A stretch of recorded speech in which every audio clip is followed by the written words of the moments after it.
Next up on the question and answer session are questions that came from the Peanut Gallery over at Prestige Gamers. This is a list of questions that came only from the website, but we're going to start with a message I got on PSN since iSnipe was having some technical difficulties up in this motherfucker. First question, he wants to know what was my reaction when I first got Rickrolled. You know, I didn't know what the fuck it was because it hadn't become popular yet. My friend sent me a link, I opened it, I thought it was the wrong link. When I messaged him back, he started rolling, he said that I got Rickrolled. Of course, I didn't know what the fuck it was, so I kept telling him to send me the legit link, and he said that that was part of the joke of getting the wrong video. Naturally, I cursed his ass out about how fucking stupid that shit was at the time, because then it wasn't a huge meme, so obviously I didn't know what the fuck it was. Number 2, what are my chances of actually getting to play with you? Now, I've mentioned this before in countless videos, including the one where I told people I'm clearing out space on my list. Most games have space for limited people. Call of Duty has room for 5 in a party, and obviously other games may allow more or less depending on the game. And with 100 friends on my list, very few people actually have a chance of getting into parties with me. When I have space, usually I play with people who've been on my list for years, not weeks, years. I game with those who I've gamed with for years or personal friends. If room is available and people are on, then we invite others in. But my general rule of thumb is I want to play in a full party or I'm going to play solo. If I see enough people that I'm used to that I get into a full party, we'll then eventually invite some motherfuckers in. Number 3, what do you think of the Shiba Inu dog meme? Man, this is the stupidest shit I have ever fucking seen. You know, some memes are funny, and then there are these that are just utterly fucking pointless and stupid, and the whole point of the meme is to be utterly fucking pointless and stupid. Whoever started that bullshit deserves to be thrown in a Guatemalan prison with a cellmate named Footlong or some shit. And finally, do I ever watch my own videos? You know, right after rendering a video, I always watch them just to make sure there are no mistakes or anything like that. But once it's posted up to YouTube, usually not, since I already know what I said or what I did in the fucking video. Next, IvanX14 wants to know, do you think the yearly release of Call of Duty will eventually cause Call of Duty not to sell so much? And if this does happen, what will be the first change? You know, I've sort of talked about this already, but we're already receiving the results. Less people bought Call of Duty Ghosts, so sales are already being affected, and the numbers are already dropping in a small amount. But the fact is, I don't see the developers doing much to change. Mainly because right now, they feed us a line of bullshit about how much they changed the game. You know, they talk about, oh, it's a new engine. Bullshit, it's still the modified Quake engine 10 years fucking later. Oh, we have environment destruction. Bullshit, taking down a gas station and blowing up a wall is not environment damage, motherfucker. It's scripted bullshit. They will do what they always do, talk up how much they change the game each year, when the reality is the tiny changes they make are insignificant when the problems remain the same every fucking year. Next up is Haymaker, and this was the question that I referred to in an earlier video. Which game do you like better, The Last of Us or BioShock, and what do you think the game of the year is? I already answered the game of the year being The Last of Us and shit like that, and I put that ahead of BioShock Infinite, but BioShock Infinite is an excellent game. In any other year, BioShock Infinite is probably the game of the year because it's that good. But the reason I have to knock the game down the chart behind The Last of Us and Grand Theft Auto is because of how the game was structured. BioShock Infinite depends on its incredible ending to make the game great. If it wasn't for the ending of the game, would anyone consider it a Game of the Year candidate? I mean, personally, I don't think so. If you take away the ending of BioShock Infinite, it's merely a very good game. But when you add the ending, it becomes something spectacular. And that's part of the problem that BioShock Infinite has, is that it feels like a game that was built around its ending, and it feels like developers had the ending twist scripted out, and then they had to figure out how does the plot of the game and the gameplay get us to that ending. It's like the game was developed backwards. And if you don't believe me, go back and watch the very first BioShock Infinite trailer and tell me how different that game looked. Tell me how different Elizabeth was, how the handyman was her protector and not Songbird, how Elizabeth had telekinesis instead of the ability to open up portals. It was a different story. And chances are the writers rewrote the script numerous times to get the story to fit the ending that they wanted.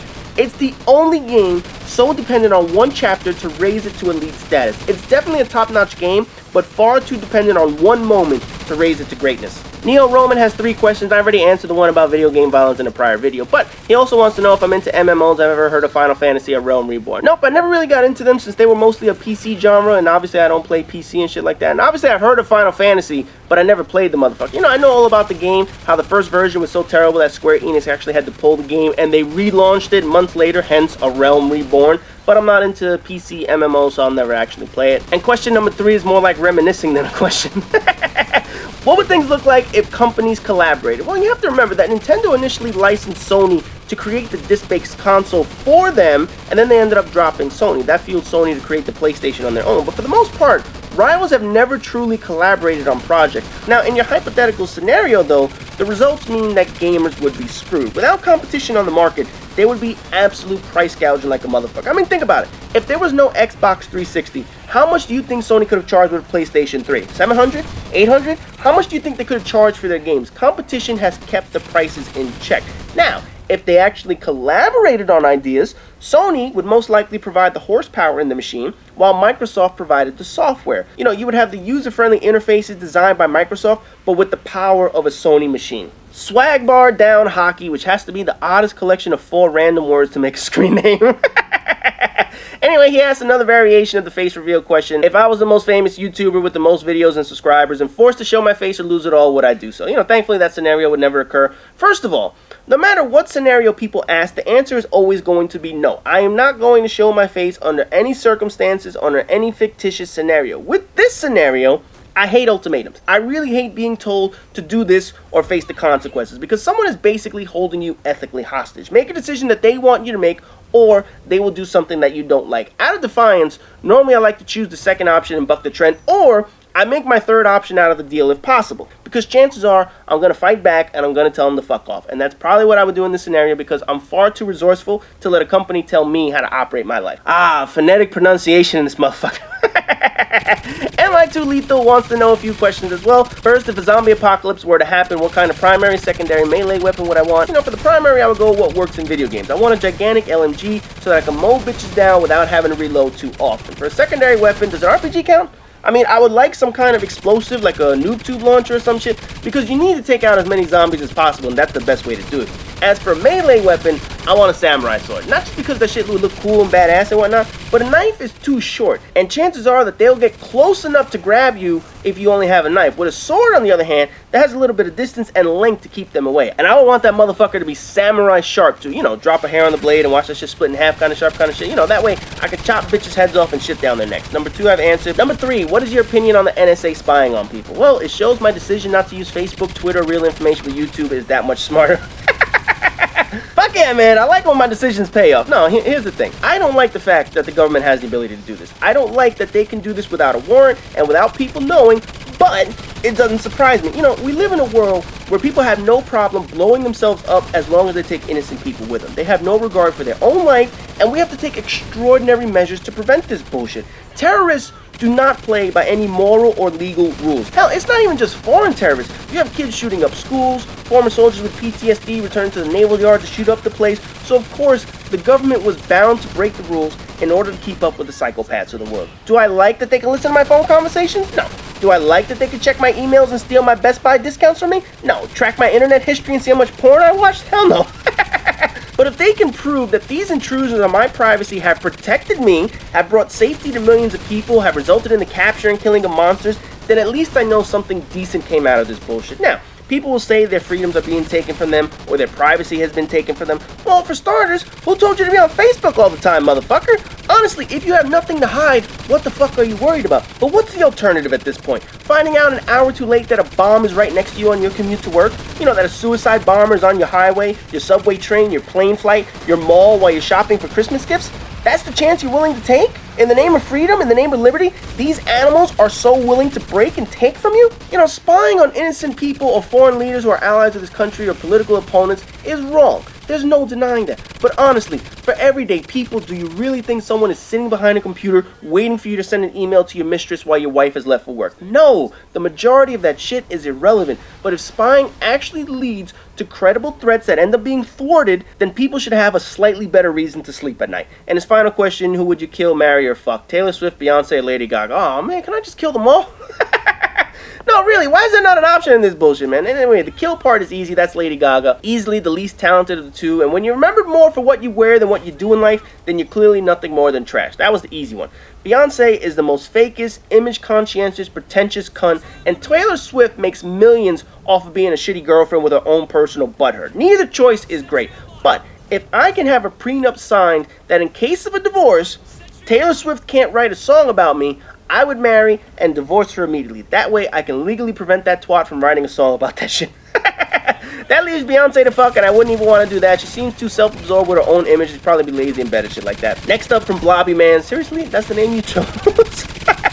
He wants to know, what are my views on racism and trick shotters in Call of Duty? Well, trick shotters is easy because I've done videos on this. It's bullshit, and they should be confined to their own area in Call of Duty so if they want to exploit game mechanics in an unrealistic way, they can do so with each other.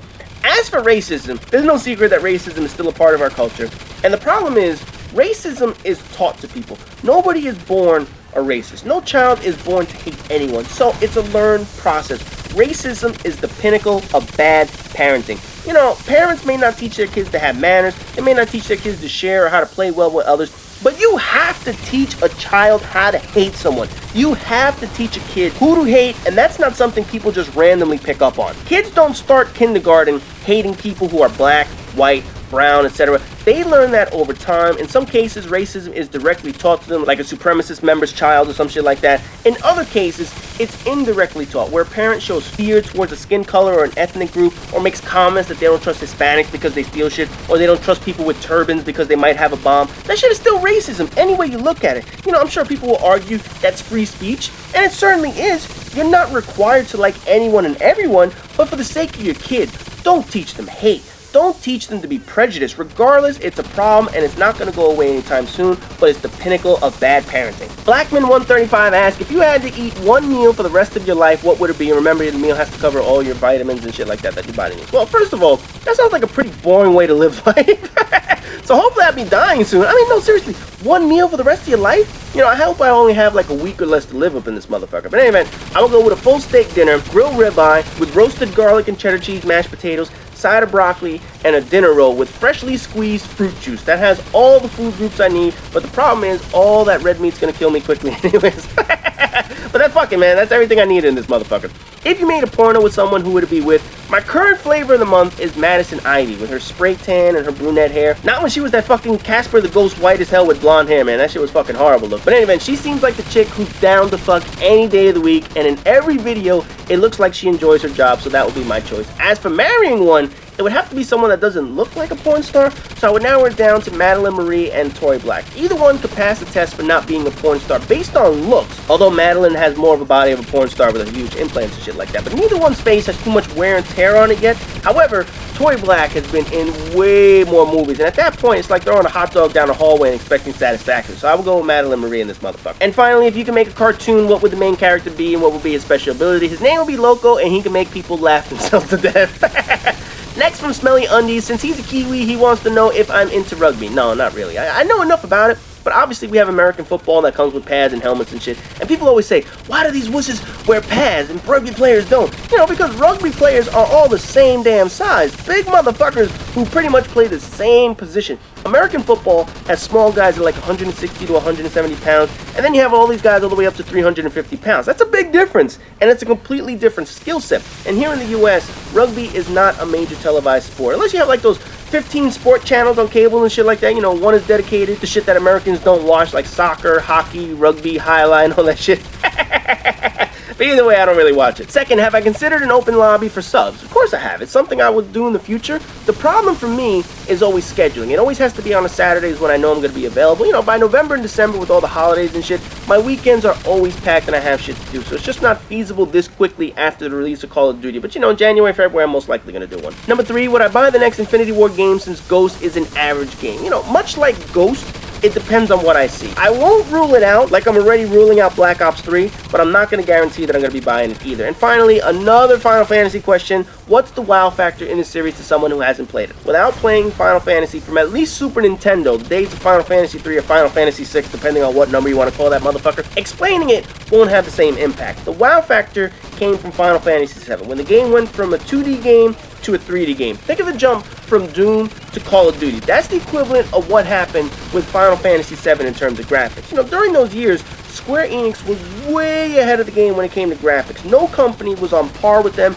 in any genre during the years of Final Fantasy 7 and 8. Now, it's merely average. The graphics are still stunning, but companies have caught up and surpassed Square Enix in almost every facet. Storylines are convoluted compared to other games, and the wow factor has really disappeared. Unless you played the originals, it's almost impossible to put into words how far ahead of the time Square Enix was back in the day. But if you really want to see what I'm talking about, play Final Fantasy VI, which was released as Final Fantasy 3 and everywhere but Japan, and then go play Final Fantasy 7, and keep in mind that Final Fantasy 6 was on Super Nintendo, Final Fantasy 7 was on PlayStation, and you'll see the difference in platform quality, and that's where the wow factor really came in. Next question is from CPA2520. First, what is your opinion on some of the announcements made at the VGX Awards on Spike TV? You know, to me, talk is always cheap. Just announcing that you're doing something isn't a huge surprise. You know, developers still need to produce on the product they announce. Number 2, have you heard what the NSA is doing by spying on gamers? Now, I already mentioned the NSA issue in general in prior question, but for gamers, I don't see the point of this at all. You know, the only thing I can think of is the whole video games causes school shootings and violence, all that bullshit argument, man. So governments are monitoring games to find that one needle in a haystack of a kid who has issues online. But the reality is, you could put 10 million agents online and not find that one crazy person. Mainly because video games are not the cause of violence, like I said before. So to me, monitoring online games is just utterly fucking pointless. And number 3, what is your favorite first-person shooter before games became a modern trend? And he mentioned things like Unreal Tournament, Doom, Quake, and all that other bullshit. Now, here's the thing. I only started on modern shooter games with Resistance Fall of Man. That was my first first-person shooter that I actually bought on my own. You know, I never got into the whole first-person shooter genre until I got a PlayStation 3. So I don't have any favorite game before the genre actually became modernized. Next question from KSam96 Trini. He wants to know, what are my thoughts on PC elitists? It's the same as any console fanboy. Clearly fucking idiots. No, really. It's one thing to enjoy your personal platform that you play on, but to think that you play on a device that is better than anything else shows you're one clueless motherfucker. It doesn't matter if you're an Xbox fanboy, a Sony fanboy, Nintendo, PC. Each platform offers us something that the others don't. Each has a flaw. PC elitists like to brag that they have the most powerful machines on the market. Well, no shit. You paid an arm and a leg to get that machine, motherfucker. And much like a console, by the time you buy it, newer technology comes out that is bigger, faster, stronger, and more powerful than what you have. So the same way a console fanboy likes to brag about their preferred system, the same applies to PC. They both have advantages and disadvantages. Next question from FunFX 2011. Your name is outdated by almost 3 years now, motherfucker. He wants to know if Treyarch ever released a standalone zombie game, would I buy it, since I said I would never buy another Treyarch product. Actually, I mentioned this before. That's about the only thing I would buy from Treyarch. I will never get another one of their Call of Duty games, but it would need to be an actual game with a storyline and variety to make it feel like it's worth a full price game. Otherwise, if it just feels like a zombie game that they tag on to Call of Duty, you end up paying a full price for that motherfucker? No, that would be a ripoff. There are other games out there who provide full zombie games that I would go to before a Treyarch game if they don't manage to expand that motherfucker. Number 2, I sort of answered. I'm actually going to be answering a similar question in the final video, so we're going to skip that one. Number 3, what is your opinion of anime, not hentai? Hentai is obviously the shit with tentacle monsters abusing Japanese schoolgirls and shit. Listen, it's not my flavor of entertainment. You know, part of that is the way the majority portray men and women. Women always play the squeaky-voiced, helpless, annoying, happy characters, while males are usually portrayed as teenagers who somehow overcome all odds and make themselves the appealing, magical motherfucker to these helpless female characters. I know there are plenty of other forms of storylines out there, Yu-Gi-Oh!, Pokemon, Dragon Ball, and all old school shit like Voltron, but if you look at the portrayal of male to female characters and listen to the actual voice acting, it's the same shit across all the genres. It is definitely not my flavor of entertainment. And finally, what do I think of communism? You know, each type of government has its own positives and its own flaws. Capitalism, socialism, fascism, all have some things that work and all have some things that don't. The problem with communism is that it opens up the government and countries to dictators. And if you look at the history of world leaders, most countries that used communism as a form of government were run by horrible dictators. You know, the idea behind communism was to run a classless, moneyless system of common ownership. The problem is that someone has to be in charge, and when you put someone in charge of a system where you rule everything, and the people that are considered your equals but they can't vote against you or oppose your decisions, you end up with horrible regimes that cause civil unrest in their country. The flaws of communism highly outweigh the benefits when a dictator takes control of a communist country. And the final question comes from someone who wants to remain anonymous. Do you like Eminem? Have you not seen how many times I've used his songs in my fail volumes? I think it's a pretty good indicator that I like his music up in this motherfucker. Anyway, would you buy a remake of Call of Duty 4 for PlayStation 4? You know, this goes back to what I said earlier about remakes. Call of Duty 4 is not terribly old per se. I mean, I could just throw that motherfucker in my PlayStation 3 if I want, and that shit still works. There's no reason to remake Call of Duty 4. Can you do a rant on Final Fantasy 7 ripping it to shreds like Skyrim? Why? I mean, the game isn't perfect, but it's one of the most beloved games because of its greatness and flaws. Yeah, the story was all fucked up, and from a plot standpoint and explaining everything how it occurred and shit like that, but ripping it like Skyrim, isn't going to happen. It's nowhere near the incompetence that Bethesda created. And finally, what is your favorite type of candies? And that will be Smarties. Oh man, that shit is like crack to me. You know what those are? Those little Pez looking pellets that are all sugar that come in that plastic wrapper and shit like that. I don't know what it is about those things, but those little fuckers are addicting as shit. Anyway, part 3 is now complete, and I have one more video tomorrow, and those will be the final questions that I answer this time around in this session. So as always, rate, comment, subscribe, and all that good shit, and I'll see you in the final video tomorrow.